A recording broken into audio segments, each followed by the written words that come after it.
भागवत गीता अध्याय 7 भगवान का ज्ञान। दोस्तों, भागवत गीता के 7वें अध्याय में बताया गया है कि ईश्वर किस तरह से इस संसार को चलाते हैं। ईश्वर को कौन से भक्त बहुत अच्छे लगते हैं, इंसान भगवान को क्यों नहीं जान पाता है। भगवान कृष्ण बोलते हैं कि हे अर्जुन, अब मैं तुझको वो बातें बताने वाला हूँ जिसको जानकर तुझे इस संसार में दूसरा कोई भी ज्ञान जानने की जरूरत नहीं पड़ेगी। हजारों लोगों में से कोई एक मुझे प्राप्त करने की कोशिश करता है और ऐसे हजारों कोशिश करने वालों में से कोई एक ही मुझे बहुत समर्पण के साथ प्रेम करता है। मेरे दो रूप हैं, एक जड़ रूप यानी कि जिसमें पृथ्वी, अग्नि, जल, वायु और आकाश के साथ साथ मन, बुद्धि और अहंकार है।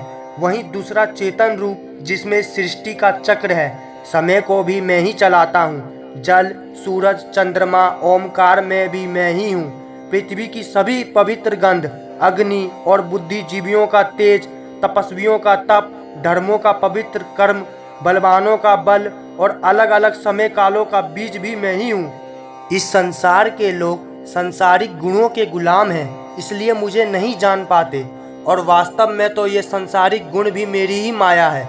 मगर जो मनुष्य इस मेरे ही माया जाल को तोड़ देता है वो मेरा हो जाता है।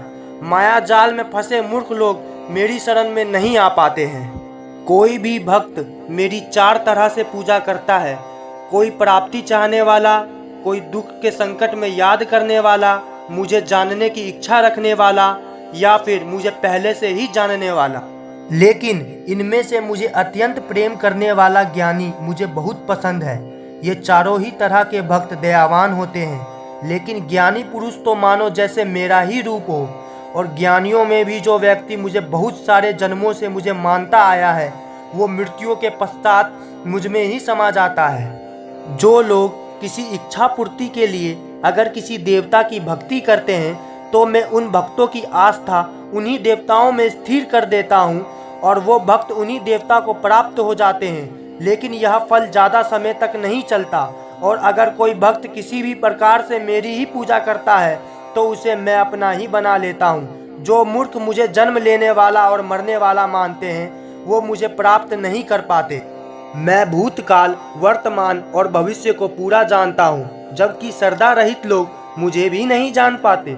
जो भक्त इस सांसारिक मोह और माया को छोड़कर श्रेष्ठ कर्मों का आचरण करके मेरी भक्ति करते हैं वो इस मृत्यु से मुक्त होकर मुझ में ही समा जाते हैं। तो दोस्तों, आज के समय के हिसाब से इस अध्याय का मतलब आप इस तरह से निकाल सकते हैं। जब आप अपनी लाइफ में कोई टारगेट सेट करते हो तो आप टाइम बीतने के बाद अपने टारगेट को भूलने लगते हो, क्योंकि डिस्ट्रैक्शन बहुत सारे होते हैं। जैसा श्री कृष्ण ने बताया है कि माया जाल में फंसा व्यक्ति भगवान को भूल जाता है, ठीक वैसे ही बहुत मेहनत करने वाला भी व्यक्ति राह से भटक जाता है और सोचने लगता है कि ये टारगेट वारगेट सब बेकार है, लाइफ के मजे लो, कल को पता नहीं रहूं या ना रहूं।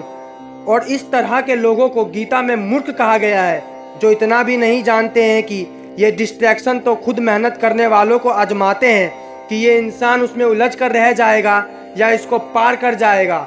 और इस तरह से लगातार जो बिना भटके हार्ड वर्क करता है उसी को सफलता प्राप्त होती है। दोस्तों,